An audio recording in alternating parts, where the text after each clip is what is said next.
हम सब कभी ना कभी चिंता या बेचैनी तो महसूस करते ही हैं, है ना? हाँ बिल्कुल, ये तो बहुत आम है। पर क्या कभी सोचा है कि ये असल में हमारे दिमाग में मतलब कैसे काम करती है? हम्म।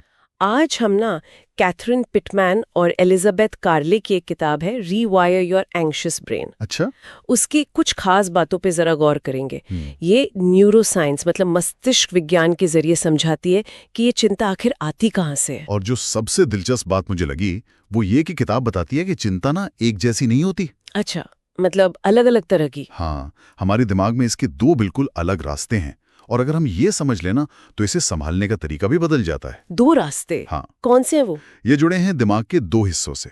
एक है एमिगडाला और दूसरा है कॉर्टेक्स। एमिगडाला, हाँ ये नाम सुना है। किताब कहती है कि ये वाला रास्ता बड़ा तेज होता है ना? हाँ, बहुत तेज। ये हमारे दिमाग का वो पुराना हिस्सा है जो खतरे को भांपकर तुरंत लड़ो या भागो वाली प्रतिक्रिया देता है। मतलब एकदम अचानक बिना सोचे समझे। बिल्कुल, जैसे एकदम से दिल तेज धड़कने लगना, या पसीना आना, या वो पैनिक वाली फीलिंग, भली सामने कोई शेर ना खड़ा हो। हाँ हाँ, कई बार बिना किसी असली वजह के भी। सही, क्योंकि एमिगडाला है तो हमारी सुरक्षा के लिए, पर ये कभी कभी ना गलत चीजों से डरना सीख लेता है। इसीलिए वो डर कई बार इतना बेतुका मतलब इरेशनल लगता है। और जब एमिगडाला हावी होता है ना, तब आप कितना भी सोच लो, तर्क लगा लो, वो काम नहीं करता। तो फिर क्या करें? जरूरत होती है शरीर को शांत करने की। इसीलिए यहाँ पर वो गहरी सांसें लेना या माइंडफुलनेस, मतलब वर्तमान पल पर ध्यान देना। हाँ, वो तकनीकें काम आती हैं। वो सीधे शरीर की उस लड़ो या भागो वाली प्रतिक्रिया को शांत करती हैं। ठीक है, ये तो हुई अमिगडाला वाली चिंता। पर सारी चिंता ऐसी अचानक वाली तो नहीं होती। नहीं, बिल्कुल नहीं। कई बार तो वो दिमाग में बस घूमती रहती है। हाँ वो क्या होगा अगर वाले ख्याल। हाँ हाँ। जैसे अगर मेरा इंटरव्यू खराब हो गया तो, अगर मैं बीमार पड़ गई तो, लोग क्या सोचेंगे मेरे बारे में। इसका क्या कनेक्शन है?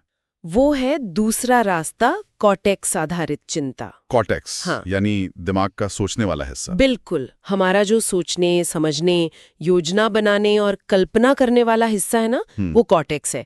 ये भविष्य की चिंता करता है, चीजों का विश्लेषण करता है। और यही गड़बड़ हो जाती है। हाँ, कभी कभी हमारी कल्पना शक्ति ही छोटे से डर को पकड़कर उसे बहुत बहुत बड़ा बना देती है। ये असल में विचारों का एक जाल बुन देता है। ओहो।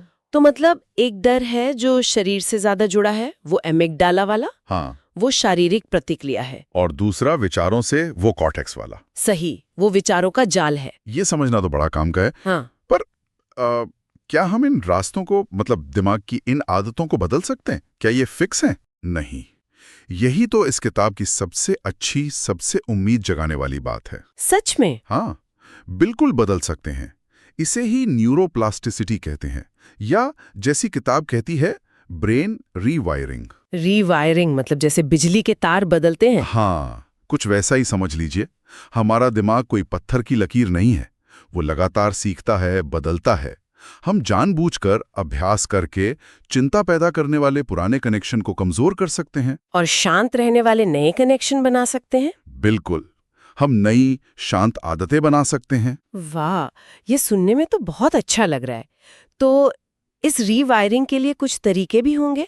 जैसे अमिगडाला के लिए आपने गहरी सांस लेने का जिक्र किया था। हाँ, तरीके हैं, और वो इस बात पर निर्भर करते हैं कि चिंता किस रास्ते से ज्यादा आ रही है। अच्छा, ये बात है। अगर अमिगडाला ज्यादा सक्रिय है, मतलब वो शारीरिक बेचैनी, घबराहट ज्यादा है, तो एक तकनीक है 5 4 3 2 1 ग्राउंडिंग। ये बहुत तेजी से काम करती है। 5 4 3 2 1, ये क्या है? इसमें आप जहां भी हैं, बस रुककर अपने आसपास 5 चीजें देखते हैं जिन पर नजर पड़े। ठीक है, 5 चीजें देखी। फिर 4 चीजों को छूकर महसूस करते हैं, जैसे कपड़ा, मेज, कुछ भी। 4 चीजें छू ली। फिर 3 आवाजें सुनते हैं जो आसपास आ रही हों। फिर 2 गंध महसूस करने की कोशिश करते हैं, और आखिर में 1 स्वाद पर ध्यान देते हैं, चाहे वो मुंह का अपना स्वाद ही क्यों ना हो। अरे वाह, 5 देखना, 4 छूना, 3 सुनना, 2 सूंघना, 1 चखना। हाँ, ये आपके ध्यान को फौरन भटकते हुए विचारों से खींचकर वर्तमान में आपके शरीर और आसपास की दुनिया में ले आता है। अमिगडाला को शांत करने में मदद करता है। ये तो कमाल का है। इसे तो फौरन आजमाया जा सकता है। और कॉर्टेक्स वाली चिंता के लिए क्या? वो क्या होगा अगर वाले विचारों के लिए? उसके लिए हमें विचारों पर ही काम करना होता है। यहाँ कॉग्निटिव बिहेवियरल थेरेपी यानी सीबीटी के सिद्धांत बहुत काम आते हैं। सीबीटी। वो कैसे काम करती है? इसका मूल आइडिया है अपने आप आने वाले नकारात्मक विचारों, ऑटोमेटिक थॉट्स को पहचानना। वो पहला विचार जो चिंता पैदा करता है। अच्छा, पहले उसे पकड़ना है। हाँ, फिर उसे चुनौती देनी है। खुद से पूछना, क्या ये जो मैं सोच रहा हूं या रही हूं, ये 100% सच है? इसके पक्ष में क्या सबूत हैं और इसके विपक्ष में? मतलब उस विचार का पोस्टमार्टम करना। एक तरह से हाँ। या फिर क्या ऐसे देखने का कोई और कम डरावना या ज्यादा संतुलित नजरिया हो सकता है? ये तर्क का इस्तेमाल करके उन विचारों के जाल को काटने जैसा है।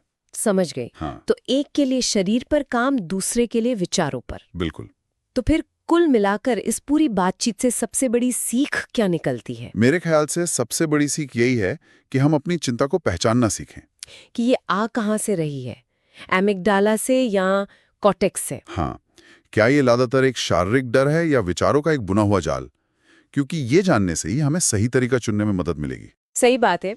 अगर डर शारीरिक है तो शरीर को शांत करने वाली क्रियाएं काम आएंगी। और अगर विचारों से है तो विचारों पर काम करना होगा। बात डर को पूरी तरह खत्म करने की शायद नहीं है, बल्कि उसके स्रोत को समझने और उसे सही तरीके से संभालने की है। ये समझ अपने आप में एक ताकत है। बिल्कुल। ये समझ और ये तकनीकें हमें अपने दिमाग के प्रति ज्यादा जागरूक बनाती हैं। ये ज्ञान हमें चिंता को बेहतर ढंग से संभालने का कौशल देता है, मानो हम अपने दिमाग के ड्राइवर बन रहे हों। हाँ, ये सिर्फ एक सेल्फ हेल्प किताब का सारांश नहीं है। ये तो अपने दिमाग को बेहतर समझने और शायद उसे रीप्रोग्राम करने की गाइड जैसी है। सही कहा। अपने दिमाग को एक तरह से ढालने का तरीका बताती है। तो चलिए, आज की इस गहरी बातचीत को यहीं रोकते हैं, लेकिन एक सवाल के साथ छोड़ जाते हैं। अगली बार जब भी आपको बेचैनी या तनाव महसूस हो, तो क्या आप एक पल रुककर ये अंदाजा लगाने की कोशिश कर सकते हैं कि ये एहसास ज्यादातर अमिगडाला से आ रहा है या कॉर्टेक्स से? और क्या ये जानने से क्या ये जानने से आपके रिएक्शन में, आपके प्रतिक्रिया करने के तरीके में कोई फर्क पड़ेगा? इस पर सोचिएगा जरूर।